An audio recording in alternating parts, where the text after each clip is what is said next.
Hello everyone and welcome to this video. Today I would like to tell you all about syllables and syllable stress. Every word that we speak in English language has a syllable in it. The first question of course then is, what is a syllable?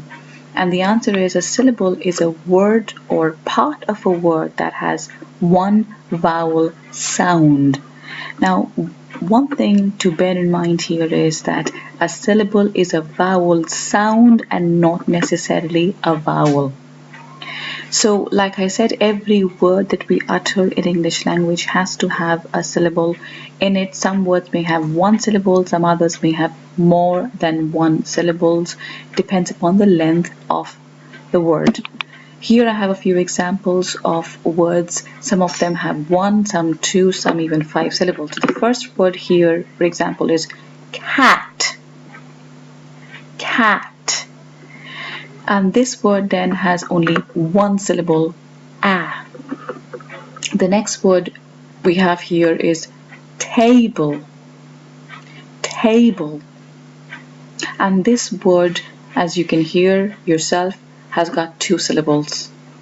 Then we have the word comedy, which has got three syllables in it, and then communication, which then has got five syllables in it.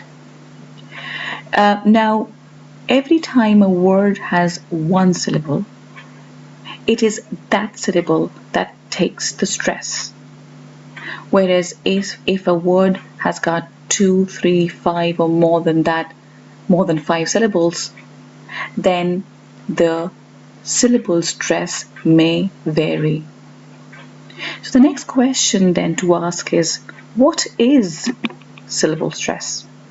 And the answer to that question is, syllable stress means saying one part of the word louder than the other parts. So if the word is table, the syllable stress is on the first part, te, and it is that part which is said loudly and clearly. Similarly, if the word, for example, is communication, this long word has syllable stress on the fourth part, and it is this part which is then said loudly and clearly, like communication.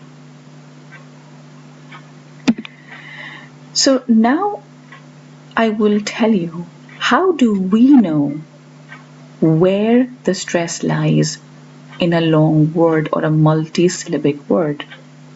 So the question is how to look for a stressed syllable in a word in Longman's dictionary. Now, of course, you can use any type of dictionary available online.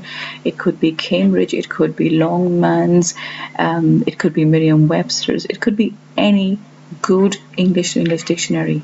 I, however, recommend Longman's because I think it is a very user-friendly and a very interesting dictionary which gives you a lot of choices.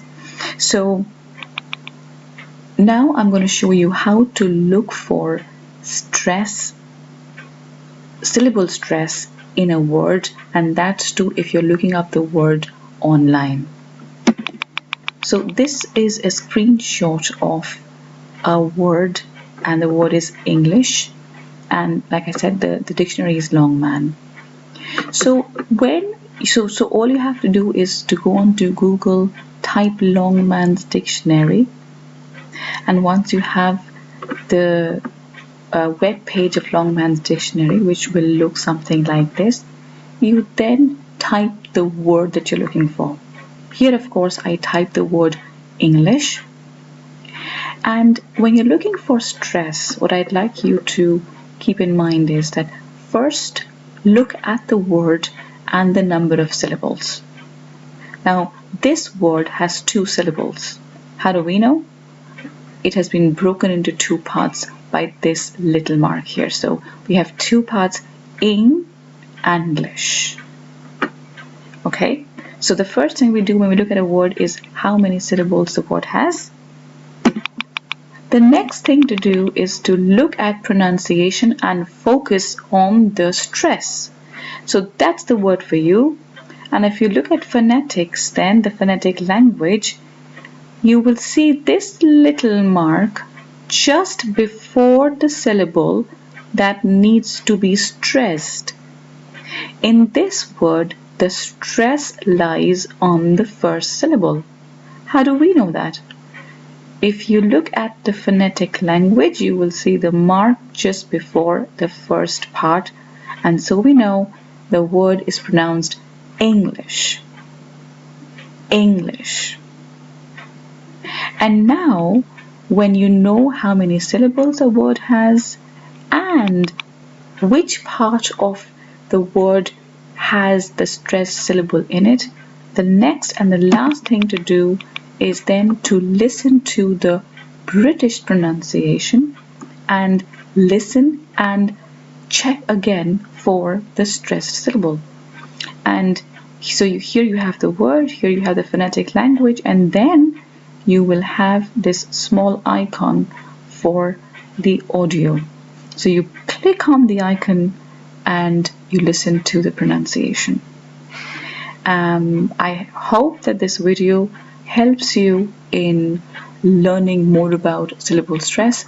Thank you very much for your time.